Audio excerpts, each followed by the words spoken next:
back to EDH Deck Building. I am your host, Demo, and we are continuing on with the spoilers from Lost Caverns of Ixalan. Look at some of these legendary creatures coming out, and the first one I'm going to talk about here, I saw it on my Discord. One of my patrons put an image up of it, and I just laughed when I saw it. So let's take a look at it. It is Okan Deepest Foundation. And I'll just say I am absolutely going to pronounce a whole bunch of these wrong. There is a South American theme here with this, obviously. And I've already been pointed out in the comments of the last video that I am pronouncing these things wrong. That's right. I don't know the language. Sorry. I'm going to pronounce all these wrong, I'm sure. So for white, God, 6/6. So another God, and we have an entire cycle of these. Actually, I'm going to talk about another one, and I will just point out, as I do all the time, Tyrite Sanctum, that makes a God indestructible. You don't have to, you skip over that first step, right? And go right to the God part. Just saying. What do we got here, though? We got a 6/6 creature with vigilance. If one or more creature tokens would be created under your control, 3 times that many of those tokens are created instead. And I had to laugh when I saw this because I literally just talked about this in a video just a little while ago, I think. And I'm getting a little tired of it. I got to be honest. We even see it on Commanders now. Do this thing another time, right? Again, a win more card is that term I kind of like, where I'm already doing something good. I'm just going to do it some more. All right, I'm going to deal double damage, or I'm going to deal triple damage, or I'm going to add double the mana. Of course, we see this with the tokens all the time. And how long before we have the triple token creator or the triple harmonicon, right? I'm sure it's coming down the pipe at some point. And man, did I hit the nail on the head there, right? I don't know if it's win more or whatever you want to call it. I'm just doing more. The panharmonicon effect, right? I think of panharmonicon as the first card that sort of was doing that. I don't know. It wasn't necessarily, but if this thing would happen, it happens again. That whole, rigmarole. And we got Tesa with the dice triggers. That's the dice harmonicon, right? In fact, we now have Drivnod, which is another one of those. We started getting the triple mana and the triple damage effects. And I'm like, okay, well, we're just going to keep doing this, right? We're going to have pretty soon a triple token maker, which of course, there it is. And maybe we'll have a triple harmonicon soon as well, right? I mean, what can you say about this? Just, it's a triple token. I mean, there's nothing to say. This is only creature tokens, I will say that. However, I mean, we just got Mondrak literally, 6-7 months ago, just earlier in the year. That is already a commander that is, a parallel lives or anointed procession, I guess, more accurately, in the command zone. Now we're getting this, they didn't even wait that long. Thematically, I don't know. Maybe there's a reason why they're doing it here, but I don't know if anyone's excited about this. I sure as heck am not. However, there is a little bit more here because it's these gods that clearly they're doing a whole cycle of that. When they die, they turn into land. So when Okan dies, return it to the battlefield tapped and transformed under its owner's control. And it's Temple of Civilization on the back, which is a land, taps to add a white. And you can pay 2 and a white and tap, transform Temple of Civilization, activate only if you attacked with 3 or more creatures this turn, and only as a sorcery. And they're all going to have these abilities, and I will evaluate the backside abilities as well. Obviously, instead of transforming it, you can throw it into your command zone, right? Can be a good thing, can be a bad thing. You can build around it if you want. Maybe you want your commander to turn into a land. Maybe you have an easy way to flip it over. This is I don't know if it's the worst one, but it's not good, all right? And of course, the reason why is because if someone casts a board wipe, which is where your commander is likely going to be dying, it's going to transform into a land, and all your other creatures are dead too. So how are you going to attack with 3? It's going to take you a while to get back there. So your commander might be a land for a while. And again, you have to make that decision in the moment.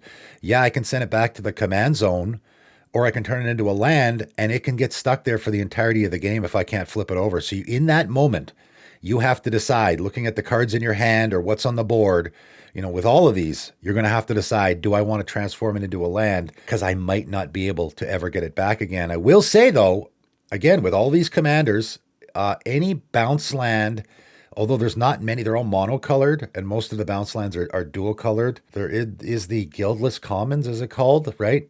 Anything that picks up a land will also work here. So you might want to think about, I would throw Guildless Commons in all of those decks for that reason. Just My commander dies, turns into a land, and then I just play my Guildless Commons, pick it back up, and now I can play it again as a creature. I kind of like it turns into a land. It's a different take on the whole god mechanic, which is kind of interesting. All right, let's move on to the black one. And here we go again with this word.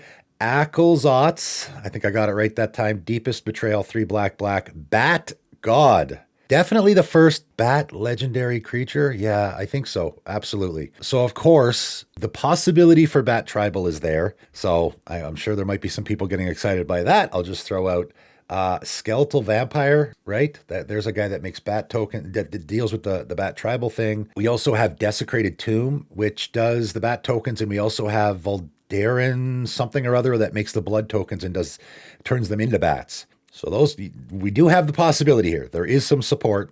4/4 with flying and lifelink. Whenever Akelzots attacks, each opponent discards a card. So we're in discard tribal now? For each opponent who can't, you draw a card. Okay, so I wouldn't rely too heavily on the card draw there because your opponents are going to have to be empty-handed in order for you to get this. I mean, you could do it. You could cast the erstwhile, the zombie creator there. Or some Mind Slicer. I used to hate that card. I don't see it much anymore. Make everyone discard. That's actually a decent way to go with this. I talk about the Damia Sage of Stone deck that I used to have briefly that I never lost a game with. I played at least 3 games with that. I won them all. The strategy was very simple. I make everyone discard, myself included. Again, those Mind Slicer effects, but I get to refill my hand on my upkeep. I don't really care if I'm discarding, right? Everyone else obviously is horribly hurt by that, and I don't really care because I get to refill my hand anyway. You could do that here, and obviously black discards. That does that really, really well. It's really the only color that does it, right? So you just make everyone discard. And then on your turn, you attack with your commander. Each opponent discards. Well, everyone's empty-handed because I just sacrificed my Mind Slicer, and all those opponents... And of course, I'm empty-handed too, but all those opponents who can't discard, you get to draw cards, so you're going to get to draw 3 here, or however many opponents you have. So now I'm getting to draw, and then on my second main phase, now I can cast a bunch of stuff, play a land, whatever. That might be a great way to go here. We got a lot more, though. Whenever an opponent discards a land card, create a 1/1 black bat creature token with flying. Well, that's interesting. Like, obviously, when you attack with your commander, maybe you'll get a land there, and then maybe you'll get a bat. So we definitely could do the bat tribal thing here. I think I definitely would want to build around more so that first ability or more so the second ability. Like if you want to make the tokens do the bat tribal thing, you're going to want to build around that ability, obviously. Maybe you'll get a land when you attack with your commander. Maybe not. The toughie here is that a lot of the discard is non-land, like a duress or something is non-land. You can't get a land with those. They're like the really good ones. Can you get a land with Thoughtseize? I haven't seen that card in forever. I used to see it every day when I played Modern. A lot of those are non-land, specifically so that you can't hose your opponent early in a game. So that might make things difficult. I know there's one specific one that actually hits lands. So it might be a little difficult to hit the lands, but whenever an opponent discards a land card means, again, if I do that Mind Slicer effect, they're going to chuck a couple lands likely. I can get the bats as well, which is a nice added bonus to that strategy that you're already doing. And then, of course, he has this, when it dies, it transforms and returns to the battlefield. And on the back, again, we have the land. Temple of the Dead. Taps that a black. Pay 2 and a black and tap. Transform Temple of the Dead. Activate only if a player has 1 or fewer cards in hand and only as a sorcery. So that one is... Again, if you've been making everyone discard, that's going to be super easy to do. So that one's a lot easier, right? If I'm down the road of, I'm just making my opponents just, Mind Slicer effects, all that, I'm guaranteed that they're going to have 1 or fewer cards in hand because maybe they drew their card for a turn and they're hanging on to that, but that's still only 1 card, right? So that's a lot easier. That one I would be more okay with allowing it to flip over so I can get my commander back. All right, let's move on to Sovereign Okan Aho. 2 white and a green cat noble 3/4. So we have another white-green cat. You can do the cat tribal. White and green are the best colors for that. Has ward 2. That's always nice to see on a commander. Whenever Sovereign Okan Awa attacks, for each creature you control with power greater than that creature's base power, put a number of +1/+1 counters on that creature equal to the difference. Okay, so your commander has to attack. So we're already in that theme where we have a commander that has to be attacking. For each creature you control with power greater than that creature's base power. That's very weird wording. For each of your creatures, you're going to look at their power. Is it greater than their base power, right? So their base power, I mean, obviously the base power here is 3. So if their power is greater than their base power, which probably means they have a counter on them, they have an aura, equipment, something like that, something has bumped up their power. Put a number of +1/+1 counters on that creature equal to the difference. This is I would say probably just a +1/+1 counter theme. It's just a different way to do it. I don't know if it's a great way to do it because your commander's ability does literal nothing unless you already have something going on. I don't love that. For each creature you control, I mean, it is each creature, which is pretty good. So it's all your creatures, your commander included. If its power is greater than its base power, you put a number of. So if I put a Rancor on my commander, now it's a 5/4. Basically you're just making your creatures even bigger than you're already making them. You could do a Voltron strategy here. Again, I put a Rancor on my commander. Now it's a 5/4. I attack with it. And this is an attack trigger, so you're going to get the counters before you get to blockers or anything like that. You're going to put 2 +1/+1 counters on it because that's the difference between the base power and what it currently is. So now it becomes a 7/6, right? Am I getting that correct? I think so. Yep. That's pretty good. 7/6, trample, ward 2, right? So it's pretty easy to do the Voltron strategy here, I guess. I think there's probably a lot better Voltron commanders. You could do a little bit of cat tribal here. Your commander is a cat. It will help. It's a bit of a toughie. I mean, it's I don't think it's going to get too many people excited. That's for sure. You could do the +1/+1 counter theme just in general here, but unfortunately, again, I don't like to poo-poo on these commanders because I like underwhelming commanders. But, when you see a new commander in white and green that's doing a +1/+1 counter theme, it's like, okay, we got like a dozen of those already, and most of them are better than this. So it's unlikely anyone's going to get excited about this commander, right? That's just where we are in the current meta in commander. All right. Speaking of, we've already got lots of those already. Hackball of the Surging Soul. 2 green and a blue Merfolk Scout 3/3. And obviously we got the OG blue and green Merfolk commander back in the original Ixalan. And now it looks like we got another one here. So at the beginning of combat on your turn, each Merfolk creature you control explores. So we're doing Merfolk Tribal and Simic. We already have for sure one. We got a couple in those colors. Some are better than others. Exploring, all your Merfolk are going to explore. That's pretty good. There's a lot you can build around there. Whenever Hackball of the Surging Soul attacks, you may put a land card from your hand onto the battlefield, which of course is great because it works with the Explorer, right? You're putting if you have a land on top, and man, you could really go to town here where if you have a bunch of your Merfolk exploring, you're going to be filling your hand quite a bit with those lands. And this guy allows you to put one directly onto the battlefield, which is good. If you don't, you draw a card, but I think you probably will. It seems likely, right? I mean, this is at the beginning of combat on your turn. Each Merfolk creature you control explores, so your commander, at the very least, is going to be exploring. So even if I just have my commander, I explore, look at the top card. If it's a land, I can put it in my hand.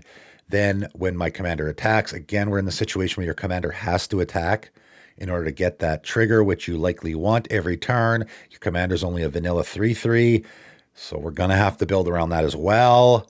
So, again, not bad, but certainly there are better blue-green Merfolk options and in other colors as well, better options. Certainly if you're doing the land theme and all of that, there's way better options in blue and green, although you do have a lot of support there. So now I can put that land from my hand on the battlefield, and if I have a Tatiova in play, I get to draw a card, right? So now I'm sort of replacing all of that. So, yeah, I mean, there's a lot of support here, for sure. A lot of support for Merfolk Tribal in blue and green. A lot of land support as well. So I guess if you were doing, if you wanted to do a Merfolk and land theme combined, this is a good commander for that, right?